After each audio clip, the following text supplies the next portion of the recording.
Sometimes in Nigerian politics, the smartest move is the one that looks like a mistake at the time. When Peter Obi walked away from the ADC weeks ago, many Nigerians were confused. Critics questioned his judgment. Supporters were unsettled. Political analysts debated whether leaving a party he had helped build into a credible opposition platform was a decision he would come to regret. Today, those same critics are silent. Because what is happening inside the ADC right now is the kind of slow motion collapse that no serious presidential candidate can afford to be trapped inside. A legal battle that refuses to end. A leadership crisis that deepens by the day. A primary election that has not been conducted. And a deadline from INEC that is not waiting for anyone. Obi saw it coming. He left. And the man who stayed behind one of the most experienced presidential contenders in Nigerian political history is now facing the very real possibility of being locked out of the 2027 election entirely. Not by the voters, not by his opponents on the campaign trail, but by a court case that has been adjourned indefinitely, and a party too paralyzed to conduct its own primaries. How did it get to this point? What exactly is happening inside the ADC? And if Atiku is disqualified, what does the 2027 race look like without him? Every answer is right ahead. Stay with us. If you are new here, subscribe right now and turn on your notification bell. Share this video immediately because this development affects the entire shape of the 2027 election and every Nigerian needs to understand what is unfolding. Now let us get straight into the full details. The ADC is in serious trouble.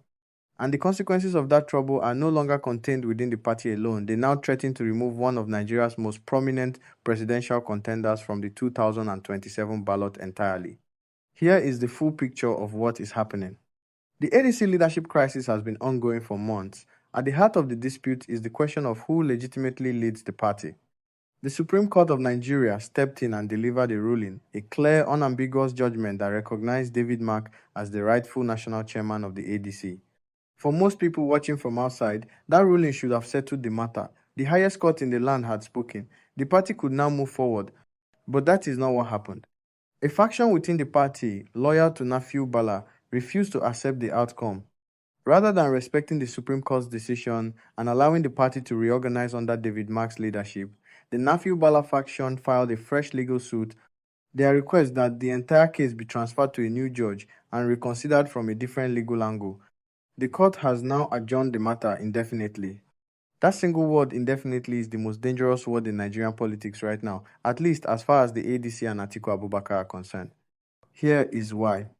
INEC has issued a clear directive to all registered political parties. Presidential primaries must be conducted within a specific window between April and May. This is not a suggestion. It is a regulatory requirement. Any party that fails to conduct its primaries within that time frame forfeits its right to field candidates in the 2027 general election. The ADC has not conducted its primaries. With the leadership dispute unresolved and the court case adjourned without a fixed return date, the party cannot legally proceed with any internal process, including the primary election that would produce its presidential candidate. The legal uncertainty freezes everything. No primary can be organized under a disputed leadership, and without a primary, there is no candidate, and without a candidate, there is no ADC in the 2027 election. Making the situation even more painful for Atiku is the fact that he cannot simply walk away. The window for politicians to change parties and meet INEC's affiliation requirements has closed. Atiku is legally and administratively bound to the ADC. He cannot move to the NDC. He cannot return to the PDP. He cannot join any other platform. The door that was open weeks ago has shut, and he is standing on the wrong side of it. This is the trap, and it is a very tight one. The ADC's public relations officer has come out with an allegation that gives this entire situation a deeply sinister dimension. According to the party spokesperson, the chaos currently consuming the ADC from within is not organic. It is not a natural consequence of political disagreement between ambitious party members.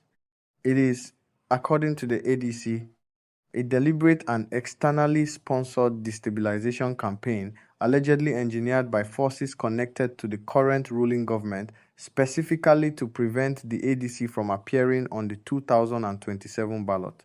The logic behind this allegation is straightforward. If the ADC can be kept in permanent legal limbo long enough to miss the INEC primaries deadline, the party is automatically disqualified without the government having to take any direct action. No arrests. No court orders against the party itself. Just a quietly sponsored internal dispute that does the damage from the inside while those responsible maintain clean hands on the outside. It is, if true, a sophisticated and ruthless piece of political engineering. And it would explain why, despite a Supreme Court ruling that should have resolved the leadership question, a fresh legal challenge appeared almost immediately to restart the clock and keep the dispute alive. Now, let us talk about what this means for the bigger picture. If the ADC fails to resolve its crisis before the INEC primaries deadline expires, Atiku Abubakar is out of the 2027 presidential race. Full stop. A man who has contested the Nigerian presidency multiple times, who commands a vast political network across the north, and who represents one of the opposition's strongest voices against the APC, would be eliminated not through the ballot box, but through administrative paralysis. That leaves the 2027 presidential contest as a direct confrontation between two men. Bola Tinubu of the APC, seeking a second term and defending a record that has generated enormous public frustration, and Peter Obi of the NDC, carrying the energy of a movement that has survived platform changes, political attacks, and institutional resistance without losing its momentum. In that two-man scenario, the political mathematics shift significantly in Obi's favor. The votes that would have gone to Atiku, particularly across the north where he maintains strong loyalty, do not simply disappear, they redistribute.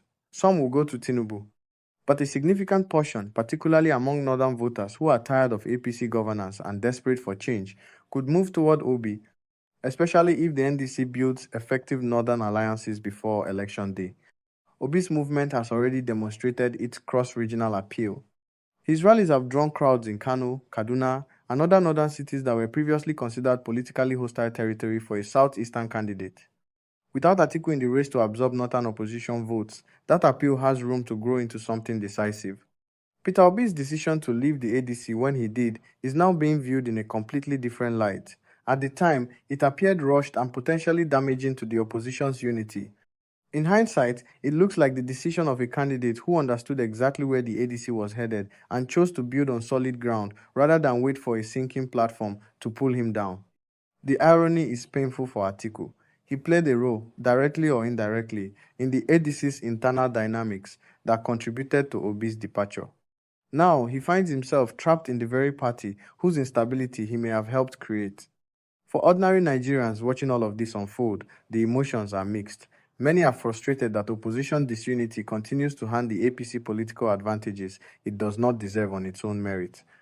Many are angry that institutional mechanisms, courts, regulatory deadlines, party structures are allegedly being weaponized to suppress genuine democratic competition. And many are simply exhausted by a political system that seems designed to protect those already in power regardless of how they have performed. But there is also cautious hope. The 2027 election, even in its current complicated shape, represents an opportunity that millions of Nigerians are preparing to seize. PVC registrations are up. Political awareness is at levels not seen in previous election cycles. The Nigerian public is paying attention in a way that makes it significantly harder for the usual manipulation to go unnoticed. Whether Atiku finds a legal resolution before the deadline, whether the ADC survives its crisis, or whether the 2027 race becomes a straight contest between Tinubu and Obi, the outcome will be shaped not just by politicians and courts, but by the Nigerian people themselves. And that, ultimately, is how it should be. This is Naija Updates, and we will bring you every update as this situation continues to develop. Thank you for watching. Stay informed, stay ready. Your vote is your voice, and 2027 is closer than you think. See you in the next video.